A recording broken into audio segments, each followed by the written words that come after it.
Have you ever been so hungry you said the phrase, "I'm so hungry I could eat a horse. I'm starving. I could eat anything right now." What if you were constantly under that feeling and you could and were trying to consume everything endlessly and consume all of reality? In today's video, we're going to be talking about and doing another installment of what I think I will call from here on out Monster or Not. We're going to be doing the Monster or Not series, and today we're going to be covering the Eater of Worlds from Path of Exile. The Siege of the Atlas expansion introduced him, and we're going to be talking about whether or not this thing can be considered a monster or not. Is it just a misunderstood creature, or is it something with willful and malicious intent? Is it something that seeks to destroy, or is it just trying to exist and sate its instincts? I am the one and only Kaiju Sage. Welcome back to a new video. If you're new here, please don't forget to subscribe and leave a like if you enjoy.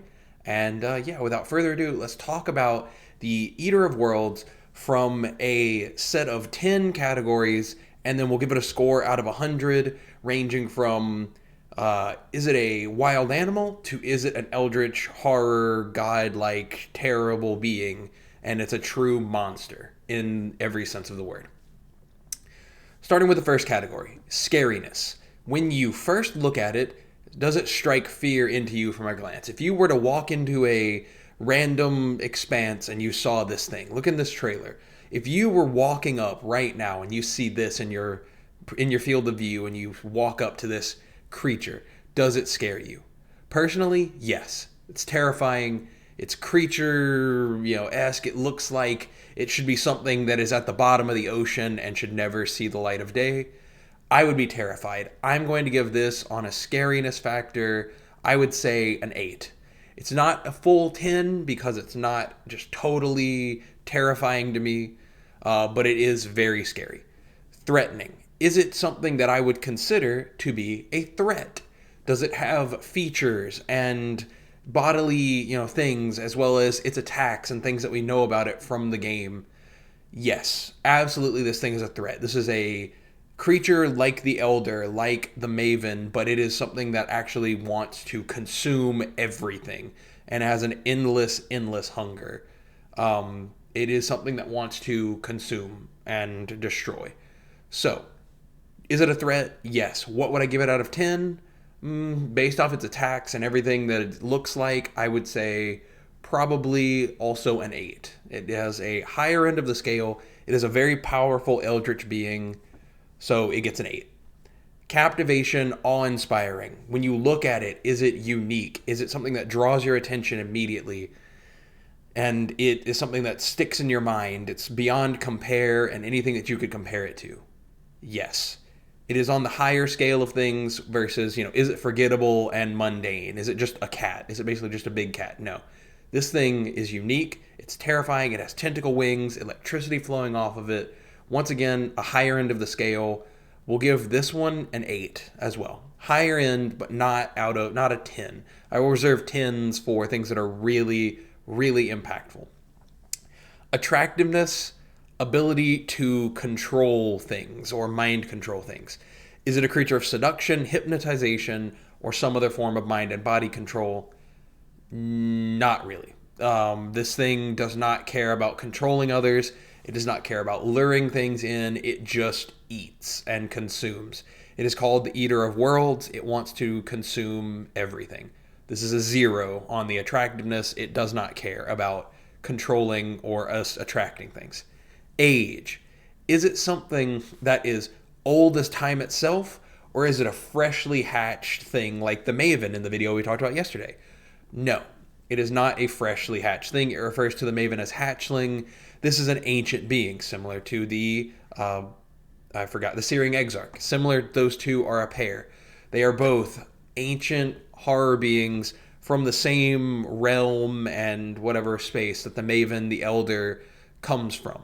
But they are older than both of them and a higher function, more powerful creature.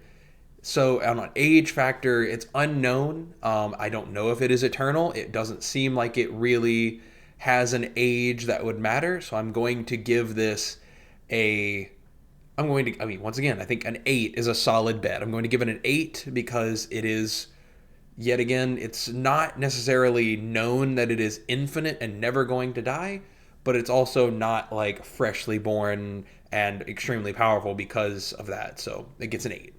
Resilience. Is it a walking mountain? Is it something that can be harmed? Is it something that is invulnerable to damage and is just a lumbering, large creature? No.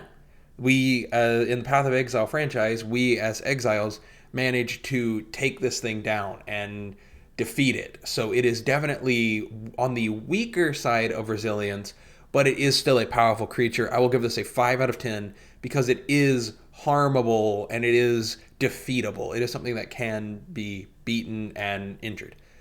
Intelligence. Can it be reasoned with or communicated with? It speaks. So it does have intelligence. It recognizes the Maven and it recognizes us as her champion and representative. So yes, it does have intelligence. How much is hard to say. It does not seem like it is omnipresent, which would be, something that knows basically everything. I reserve 10s for omnipresence. So this will get something lower than that, but it's also not a dumb creature animal that would be like a 2 or a 3. I will give this, on an intelligence scale, I'll give this a 6. Higher than a 5, so it is clearly intelligent, clearly knows a lot about the universe and the things that it is doing, but it is not a hyper-intelligent, omnipresent deity or anything like that. Number 8, malicious motive and purpose for existing. What does it want? What does it seek? As we talked about before, this is one of the things that makes something a monster or not. Is it just a wild animal carrying out its instincts? No.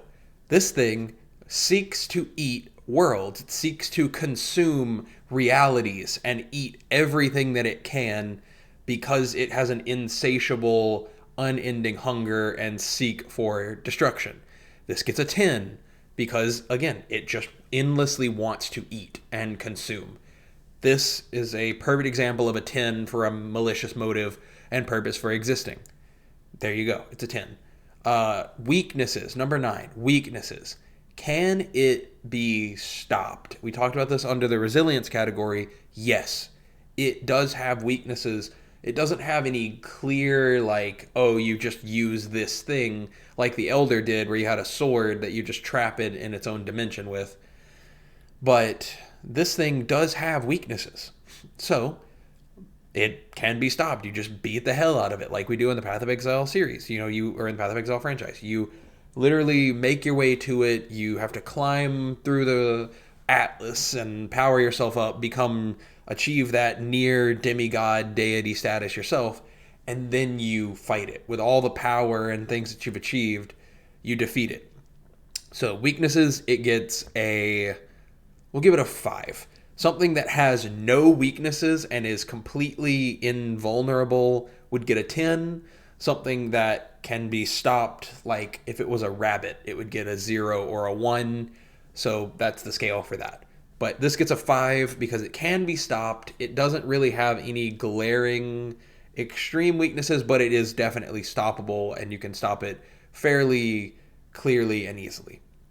Number 10, the last category, does it leave a lasting impression in your mind? When you've seen this fight, when you see this creature, does it scratch a place in your brain? Does it etch a place in your brain, I meant to say?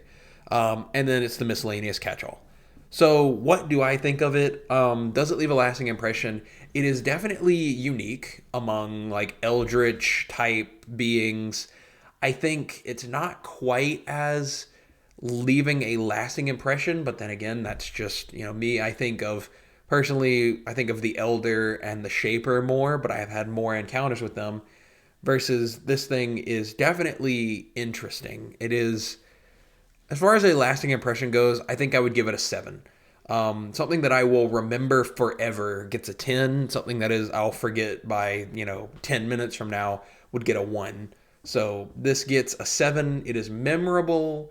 And when someone says the Eater of Worlds, I'll remember the big bubble squid with lightning coming off of it. But it's not going to be in my memory forever. So that is roughly this. And what I'll do now is in the editing, I will go back. Here will be the final total, and I will show it whatever its final total is and what category it falls under. I'm going to assume this fell into the 50 to 75 category of being an actual monster of villainous intent, but not necessarily that 75 to 100 where it's like an eldritch god that is like terrible, which, you know, it is, but this thing is not scary enough, threatening enough, and it doesn't like do enough on all of these scales to achieve that like full Cthulhu.